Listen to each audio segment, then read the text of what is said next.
a piece of paper, you should have a pencil, and you should also have some kind of a round object to trace around. I had a bunch of lids piled on the table.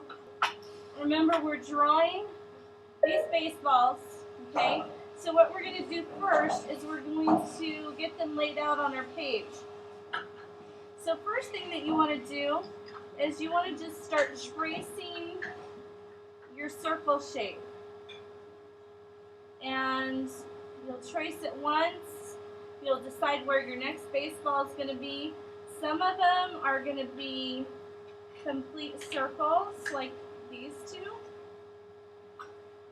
But sometimes you'll have a place where you overlap them a little bit. And so if that happens, then whenever you run into a line, just stop. So that way when I lift this up, it looks like this one's underneath the other two. See that? So I'm just going to keep going. Some of them are going to hang off the edge of my page. So just draw the whole page like this covered in? Yeah, just pretty much like that. Some of them are going to be behind, and some of them are going to be in front. So that's the first step. Once we have that first step out of the way, then we'll do some more interesting things.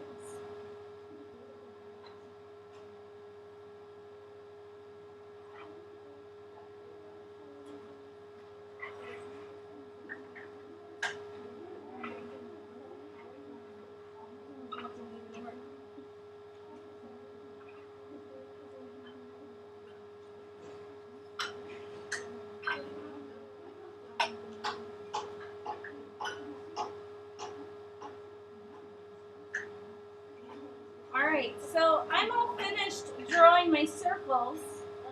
Okay, for baseballs, it kind of depends on the way that the baseball is sitting as to what detail that you'll see. Like this one, I can see two stripes on the top of it. This one I can see a great big curve. This one I just see one little stripe because I can't see any of the rest of it. So you have to kind of keep in mind that each one is going to look a little bit different. So I'm going to start with this one, and I'm going to draw a curved line coming around like this, and I'm going to draw another curved line over this way, okay? And then to finish that up, I don't want to just leave it just one single line. I have to put the stitches. So if you really are wanting to make the stitches nice and even, you can draw yourself a really light guideline. And say, okay, my stitches are going to go in this space and this space. Okay? And then you just draw your stitches, an angle line and an angle line, and keep going back and forth. Get all your stitches drawn in there.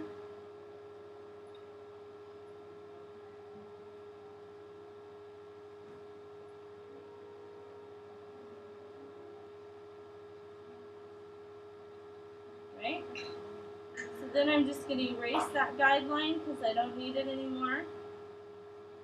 And I'll go on to my next baseball. So maybe on this baseball, because of the direction that it is, I'm going to see more of this curved line. I don't want to make them all look exactly the same, so I'm going to draw this one a little bit like that. So once again, you can draw your guideline, or if you're just that good, you can just draw your little stitches without making a guideline.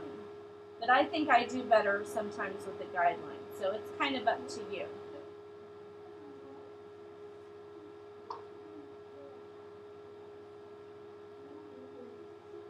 You can turn your paper if you need to get around those curves.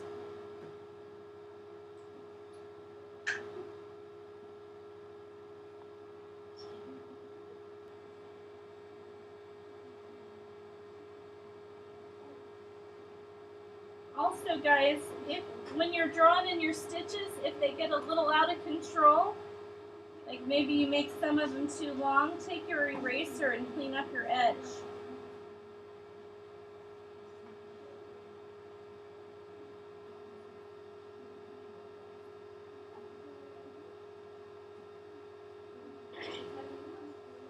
So guys, I'm going to pretend that I'm all done with my stitching so I can show you guys how to do shading, okay? For shading, I like to use just a regular pencil better than I like to use a mechanical pencil. And so for my shading, any place that I see that's like in between, I'm going to make it dark. And then any place where I have a baseball overlapping another baseball, I'm going to add a little shadow there. Are you guys paying attention over there? Yeah. So I'm going to add a little shadow there, and I can smudge it with my finger a little bit to make it look a little bit more smooth and a little less rough. So all my crevices get shaded in, and then also I'm going to add a little bit of a shadow to my edges to kind of help make that look more round. So kind of like that.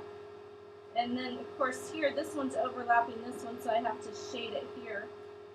So I'm just going to continue adding some shading until it starts to look like the ones in the front are popping forward and the ones that are in the background are sinking back a little bit more.